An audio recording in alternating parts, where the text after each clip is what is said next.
Welcome to This Explainer. Okay, if you've ever felt that absolute crushing defeat of staring at a closet you organized just last week, only to find it's somehow a complete disaster again, you are in the exact right place. Today, we're diving into some fascinating research titled Living Among Things, and honestly, it is going to completely change how you view every single object sitting in your home right now. So, the research brings up this highly relatable question. Why does every organizing system eventually fail? I mean, traditional advice always tells us to just buy less or throw things away, right? But that incorrectly treats us as these isolated individuals, standing completely apart from our possessions. It's as if we're just judges overseeing a courtroom of objects. And that's just not how life works. Section 1. The Organizing Trap. Why Purging Doesn't Work. Because the truth is, we don't live apart from things, we live among them. We move through furnished spaces, we handle tools, cook with utensils, we inherit other people's possessions. The old, traditional approach to clutter demands this massive individual restraint and endless purging, which, let's be real, completely ignores the environment we actually live in. But this new paradigm, the ecological approach, focuses on continuous interaction. Anthropologist Tim Ingold points out something amazing here. Human capacities actually grow through active engagement. We're literally meant to interact with our world, not live in some sterile, empty box. Section 2. The Ecological Approach. Moving beyond the object count. So this approach completely shifts our focus. It moves us away from just blindly lowering our object count, and instead asks a much better question. What kinds of material arrangements actually support living well? And that brings us to the core ecological criterion, which is fit. Fit is simply the relational match between an environment and the activities happening there. Think about it. A heavily packed, messy-looking workshop might actually fit perfectly for a busy carpenter. But a flawlessly empty designer minimalist room, that might actually make it impossible to do your everyday hobbies. Material sufficiency is totally relational. Now, you might already know the popular rider, elephant, and path metaphor for human behavior. Let's translate that into our new, highly practical ecological framework. The conscious rider, that becomes reflective abstraction. Basically, your brain setting a strict logical rule to declutter. The emotional elephant is our embodied orientation. Those are our bodily habits, our attachments, or just that feeling of wanting to sink into the couch after an incredibly long day. And finally, the path we walk on becomes our affordance field. Let me explain that, because your environment is not neutral.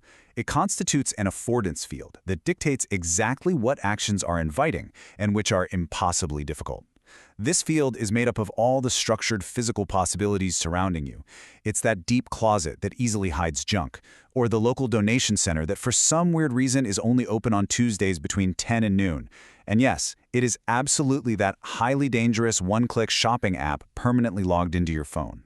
All of these elements build into a continuous, six-part loop. We encounter an environment, we orient to it, reflect, take action, change the space, and boom, that triggers a whole new encounter. This shows exactly why rigid rules like one in, one out are just, well, they're foolish. If a rule ignores this lived, continuous loop, it's going to fail. I mean, reflection is great, but your plans actually have to survive contact with your real, messy reality.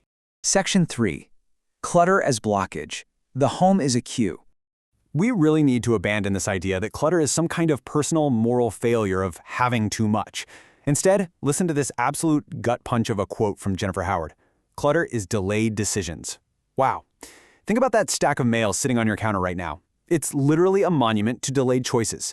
When you realize modern society has built these massive, hyper-efficient systems to supply endless goods while making discarding items incredibly difficult, it makes perfect sense why things just sit there in a queue, waiting for you to process them. There is a massive structural asymmetry in our lives today. The inflow of stuff is highly professionalized and totally frictionless. You've got one-click buying, stored credit cards, next-day delivery right to your front door. But outflow? That's entirely amateur.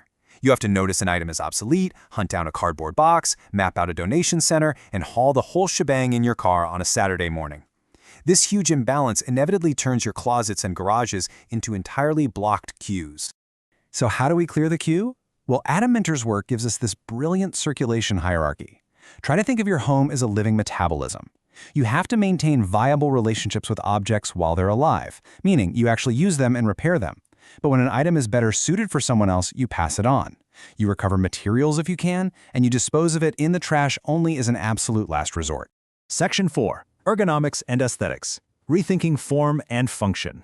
Applying this ecological lens brings us to Roger Barker's concept of synomorphy. Basically, this means there should be a similarity of form between your human behavior and the physical arrangement of your setting. And honestly, this is incredibly empowering. Think about it. If using your blender requires moving 3 pots, opening a low cabinet, and untangling a cord, it's just going to stay on the counter. That is a systems failure. That is not a deficiency in your character. When this system fails aesthetically, we end up with two opposite extremes. On one side, you have chaotic excess, where visual noise and piled-up junk make it almost impossible to even perceive what you can actually do in a room. On the flip side, you have sterile control. That's an environment optimized strictly to look like a magazine cover. It's beautiful, sure, but you're terrified to sit on the couch or leave a book out. Neither of these extremes actually allows you to live. The sweet spot in the middle is found in what sociologist Hartmut Raza calls material resonance. A good material environment contains resonant things. A worn reading chair, a perfectly balanced kitchen knife, or a heavily marked up book, these things matter deeply because they support a responsive, lived relationship. They aren't clutter guys, they are active participants in your life. Section 5. The Art of Dwelling, an Ongoing Accomplishment. Anthropologist Tim Ingold notes that a meaningful world emerges through actively dwelling in it. Your home is an ongoing accomplishment. Cooking changes your home. Aging bodies change it. Taking up a new hobby, having random guests over, sudden illnesses, or buying new tech, they all change it. Because life is in constant motion, a picture-perfect arrangement just cannot be established once and preserved forever. It literally has to remain adaptive. So what's the actionable philosophy here? Please do not try to plan a master overhaul of your entire house this weekend. Instead, just make one small change. Clear off the kitchen table and simply see what happens. Or put an outgoing donation basket right next to your front door. Observe the consequences and just let your spaces adapt naturally to your daily routines. Which brings us to the ultimate ecological ethos. Acquire slowly so you can actually perceive the consequences of bringing something inside. Keep what actively participates in a relationship, a memory, or just brings you beauty. Arrange your spaces around your actual, messy, daily practices rather than some abstract standard of perfection. And always preserve enough openness for new activities to emerge. The goal isn't just having less for the sake of it. The goal is ensuring your home actually feels alive. I want to leave you with a provocative final thought. As you look around your own spaces today, remember that you are a finite organism. You have limited time and limited energy to maintain these material metabolisms. So, before you bring one more thing into your home, or as you decide what stays, ask yourself this: does this material relationship truly merit a portion of your finite life?